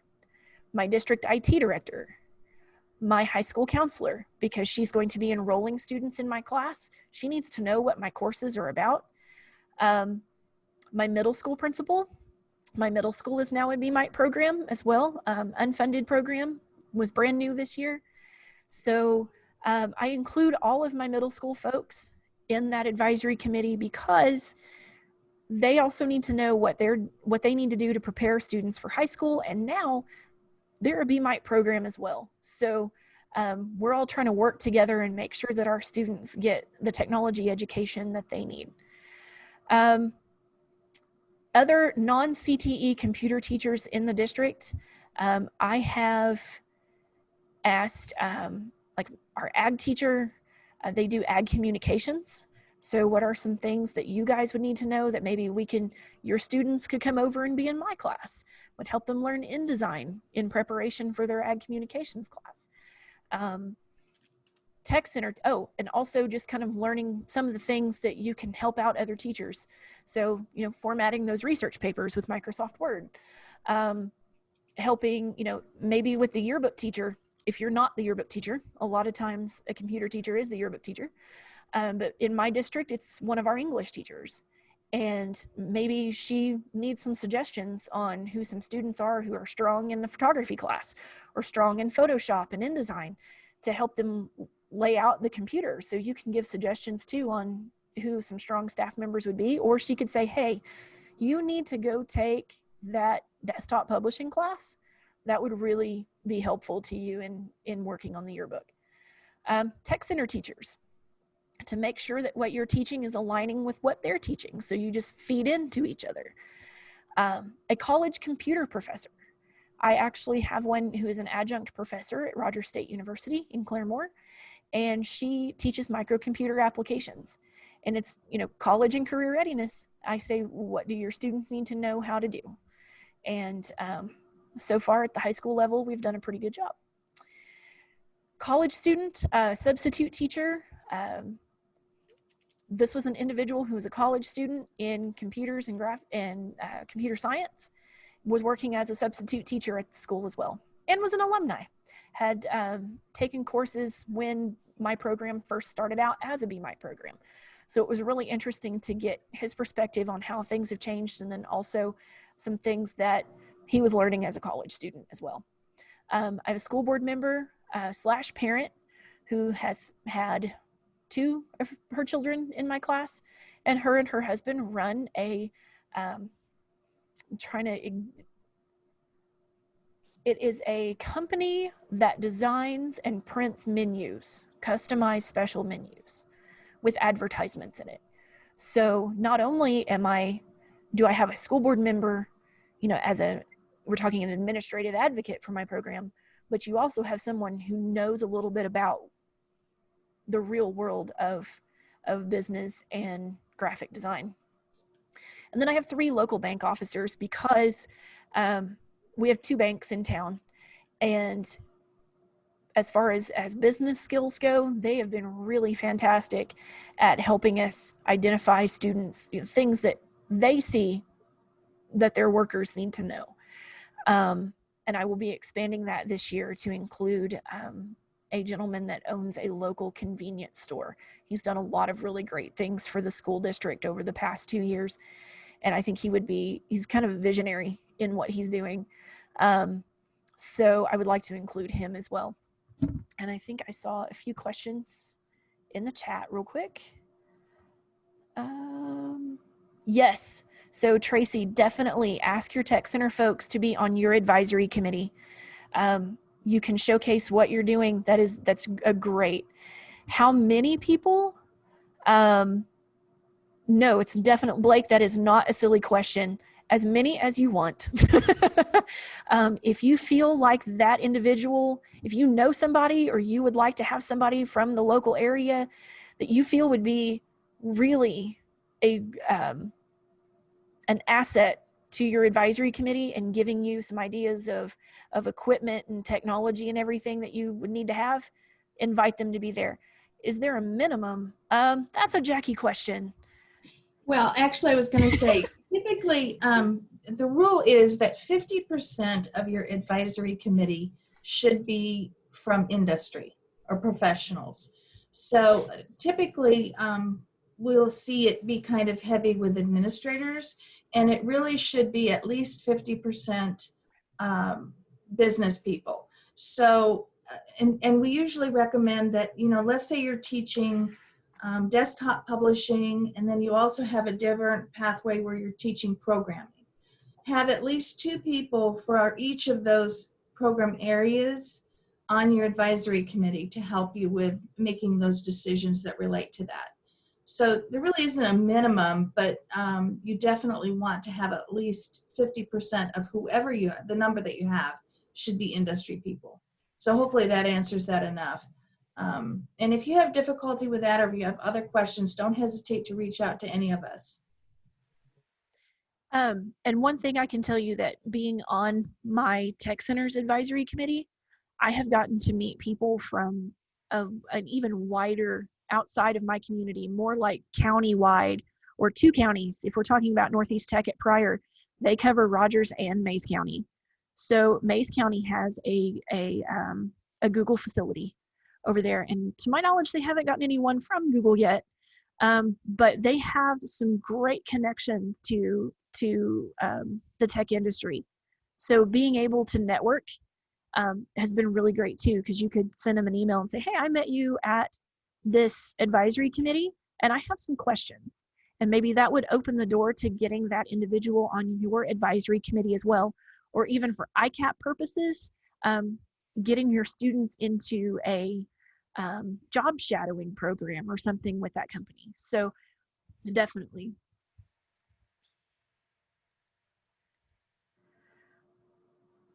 Okay.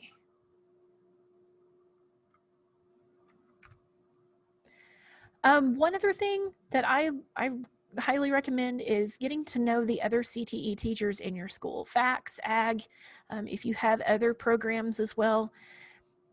We get together and we talk about the differences between our programs. We talk about the similarities. I'll just throw this out there. BMITE does it better. And Jackie's laughing. Don't repeat that, Jackie. Okay. Pick their brains, get ideas. Sometimes there are things that they do that, hey, it's a pretty good idea. So for example, my officer election process, my form, is modeled after my FFA chapter's election process. I teamed with FCCLA several years ago. We requested an extra major fundraiser for our CTSOs because it's so expensive. We put together a presentation, went to our superintendent, and then got to go to the school board. Because we were only allowed one level 1 fundraiser a year, and level 1 fundraiser is kind of like a catalog sale. You can go out in the community and ask people for, to buy wrapping paper or something like that. We asked for 2 because fall leadership conference is expensive. State leadership conference is expensive. Nationals is very expensive. And we're a national level student organization. Please do not take offense to what I'm about to say. We are not like just the little club that's within the school and does nothing more than, play chess during lunch. Okay, we have to have a budget. We have to have money to be able to do what we do with our students. And if we were to, being in a small rural area with a high poverty rate, we have to give our students those opportunities to help get them to pull out of their financial or their economic situations. So we actually put together a proposal. We said, hey, look, this is what we have to spend every year, what we could potentially have to spend on each student every year. And so what we're fundraising right now just doesn't cover it, and it's a financial burden to our parents. Can we have an extra fundraiser to help ease that financial burden? And they approved it. We were skeptical at first, but they actually approved it. So for us, for FCCLA and for FFA, we get to do at least 2 major fundraisers. In addition to, I have concession stand. So concession stand just kind of doesn't even count because it's at the football games. But it's not one of my level 1. So I kind of really have 3 major fundraisers a year. One of them is just an insane amount of work. So standardized testing at the high school, EOIs, with those going away, that has been really great, really freed up a lot of time, time that was usually taken up out of my classroom because I'm a computer lab and my computers work the way they should. So I got nominated to host EOIs quite a bit. Now it's ACT testing for sophomores, juniors, and seniors. So if you're in that situation, be prepared. You're probably going to lose your classroom for a little bit during a 2-month span. Be prepared to be a test administrator because you know your technology in your classroom. So it's a lot easier just to have you administer in your classroom because you can also be the tech support in your classroom. So visit with your school testing liaison and work out some kind of a schedule. Make sure you've got a decent heads up so that you can have your students where they need to be in the curriculum before you have any downtime. So a little bit of advice for survival. If you need to ask questions of the State Department staff or your mentor teacher, do so. I tell you what, between Jackie and another lady that has since left the State Department and is now at another tech center, I think I emailed them quite a bit during my first year. I was a little annoying. But at the same time, I wanted to make sure that I was doing it correctly the first time and not causing myself more work and also causing them work later on. So if you have a question about something, contact one of your State Department folks, whoever your contact is, contact your mentor teacher, and keep in regular contact with your mentor teacher. I have a individual who was my mentor. She was assigned to me 3 years ago. We still talk about things. We're friends. So if she's, comes across something that she's not too sure about, she's like, hey, have you ever come across this situation before? And we talk about it. We try to figure out, who to contact and what we need to do about it. And I do that with some of my other folks too that I've met through, working with the state division itself. Know your reporting dates. Know what is required on those reports. Do not wait to the last minute to get those done. There's some data that's required for the report that is due in October that you will need to obtain from your school district. It's not going to be something that you probably have access to through your own logins, through your digital grade books or anything like that. So make sure you know what that data is, know who you need to get it from, and once your schedule settles down, obtain that information and start inputting your information for your SESI report that's due in October. I think is it still due in October this year, Jackie? I'm assuming so. Assuming so. Okay. No. With COVID and everything, it's hard to say because they have adjusted it sometimes, but I would plan on it that way. Okay. Yes. Gotcha. Thank you. Have a plan to create all of your State Department certification requirements. Make sure you go to New Teacher Academy and get all of that taken care of. It just makes things a lot easier. Take care of it early. When the dust settles, when you get comfortable here within the next few years, consider taking some college courses or doing some kind of other trainings to help you with your position, whether it be computers, technology, business, marketing, whatever it is. I've taken web design classes and photography classes and all kinds of stuff just to help brush up my skills. Sometimes being in a class for me is a little easier, keeps me accountable for what I'm doing. I also completed a master's degree in technology education. So that was education technology from OSU. That really helped me with a lot of different things, and it's helped me be a resource for some of the other teachers in my school when it comes to distance learning. A few parting words.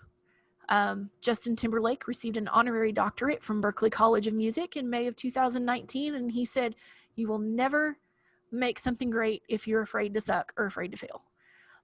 When I look at that, I think, if you're like, oh, I don't know if I want to try that because it might just bomb completely, go ahead and try it because it may be one of the funnest projects that your students has ever done.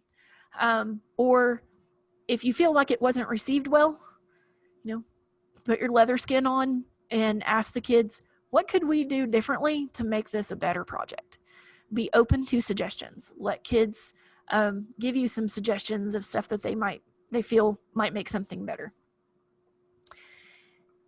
And that is my name. That's the end of my presentation. My email address is msimmerly@chelseadragons.net. If you would like to email me at any time, you're welcome to do so.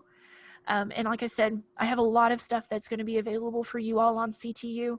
I will pull that up in just a moment. I want to look at chat first real quick and answer any questions. Yes, let's see. Okay. Okay, so Jackie's got that taken care of on the 412 reports and such. Okay, I'm going to stop sharing my screen for just a moment so that I can pull up a few things that I am sharing with you guys. And if you want to use it, that's great. If you think there's a way that you can improve upon it and make it better for you, by all means, do it. That's not going to hurt my feelings at all. Let's see here. Let's go back to sharing. So, you guys now, can everyone see my File Explorer? Yes, ma'am. Okay. So I have an absentee report. Oops, that's my note from my door telling people to not disturb me for the next little while. I just made an absentee report. You can put this in your teacher binder or your substitute binder. Make it easy for your substitute to write down. You can make a copy of it so that you know who, the one that's filled out, one that's turned into the office so they know who was absent, and one that you can keep and know who that you need to contact about doing makeup work. We used to have a class called Encore. It was about 15-20 minutes, and we had to take roll during that as well. So that's why Encore is in there. So if you have any of those like little offbeat times where you would have to take a roll for something, that's why I just left Encore in there. But we do not have that this year. This is an annual record keeping cheat sheet. These are some things that during the year, you don't want to throw this stuff away, okay? You could scan it and keep it as a digital file, or, go old school with a box from the Dollar Tree and some file folders and just shove all of this stuff in it. I literally probably keep way too much, but when 5-year program evaluation rolls around, it's better to have too much because you won't realize until you get into your first one, you're like, oh, I'm so glad I kept a copy of that. Or maybe a system changed and you can't go back and access a record from a previous year. You have it. So definitely do that. I need to close out of that too. Sorry. My information sheet. There was a comment in the chat that they're just seeing your registration here, they're not seeing the actual documents. But yes, you're only seeing my file page. Okay, so I also remind you there's about 8 minutes left. Yes. And I also wanted to add to that, please, if you send anything to us here at the agency, make a copy of it and keep it yourself. Always keep those documents. Okay. Let's see here. I'm going to try screen 2 just for a moment and see if I pull it over to it. Can you see a form now? Okay, so I apologize. I will open those others back up really quickly. Student information sheet, this just kind of gives you an idea of maybe some things that your students, you need to know about them, like who do they live with? So when you're calling, are you talking to grandma who has absolutely zero technology knowledge whatsoever? Or are you talking to mom or dad or stepdad? Getting to know your students. I usually tell them in this paragraph section, tell me something about you. Maybe I can offer a guest speaker or something in class that would help you meet your interests. Here is, okay, this was my absentee report. Just a little chart. Fill in the blanks. Let's see here. Annual record keeping. That's my cheat sheet. It's a long one. You'll want to keep all of it. My BPA Binder table of contents is my next one. This kind of gives you an idea of, so I have my tab 1, and this is everything that's in tab 1. This is tab 2, everything that's in that. My information pamphlet that I give out to students, this is a sample. I think this is an older one. And it is in Adobe. I created it in Publisher. I just update it. Oh yeah, this is an old one. This one's from 2 years ago. So I give a little bit about membership requirements, a little bit about nationals, and then a little bit about BPA, some of the benefits, what Torch Awards happens to be, and then some of the things that my students do that my chapter participates in. And like I said, this is my old one.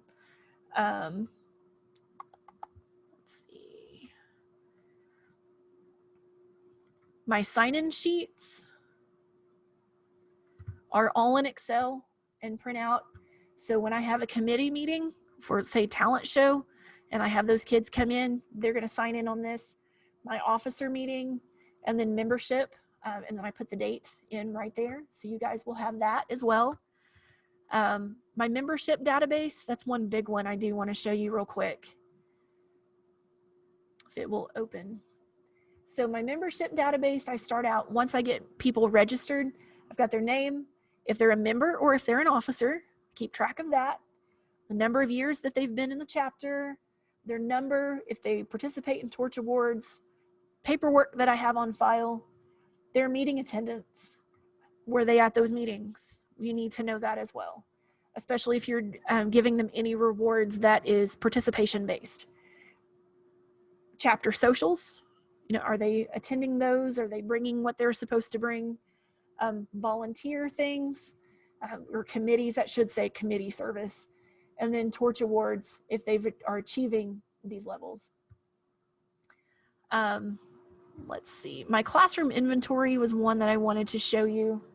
So this, I exported it from Google Docs, but this is how I keep track of my textbooks, how many of them that I have, my instructional videos, how long they are, my printer inventories, and when I get a new printer, I just cross it off, because usually if I get a new piece of technology and it still works, but it's not what I need it to be for my capabilities, I will pass it on to somewhere else in the district. I like keeping track of which piece of equipment I passed on. Graphics tablets, the models. When I check out cameras in my photography class, I make sure that I keep a list of the model, the serial number, and who I assigned it to, in case it comes up lost or stolen. Who's responsible for it? My lab computers, model numbers, all of that kind of stuff.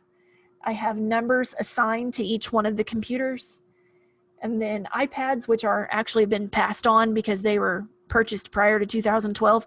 They are so far out of date, to trade them in, they're worth $15. So I passed them on to our early learning center, so that the pre-K and kindergarten kids can use it for some of their little things that they do that's web-based, because Safari still works. You can't really update anything else or download any other apps to it at this point. Video drones, photography equipment, things like that. And each one of these is a different tab. I should tell you that. Each one's a different tab. So if you need to send something on, you can. Sample of my student handbook. This is the interior, and I usually do the cover separately, and then I have to staple them all. But this just kind of gives you an idea of what some of my policies and procedures are. And like I said, this is all on CTU. So if you want to look at it in more in depth, you can. My section about BPA, and then this page right here ends up being front and back, and that's what the students turn back into me. Let's see here, and then time card hall pass, I have it both in publisher version and a PDF version, that in the event that you do not have access to publisher and you would like to use it, this is what my time card looks like, and I just split it. I print front and back and then cut them. Oh, and suggestions for IEP accommodations. I'll show you that one as my last one. So a couple of things for IEPs. If it says allow extended time to complete assignments, a lot of what I do is I waive the late penalties for students who have an IEP. And that's really based individually and a case-by-case basis. Sometimes if it says cut the assignment in half, I will provide a pre-typed assignment. Then the only thing they have to do is apply all of the edits and the directions. And then of course, I'm a resource to help them get that completed. I try to stagger lengthy and shorter assignments. So if I have Monday as a longer assignment, Tuesday is a little shorter. That way, if they didn't finish Monday's assignment, they can finish it on Tuesday. Meredith? Time's up. Well, there was just a note. Do I still sound sci-fi-ish? No, I can hear you okay now. Okay. Yes, there was just a note. Remember that you need to log out and log back in and for the 12 o'clock session.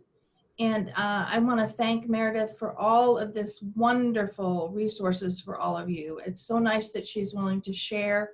It should make your life a lot easier. And I appreciate her willingness to share with all of you.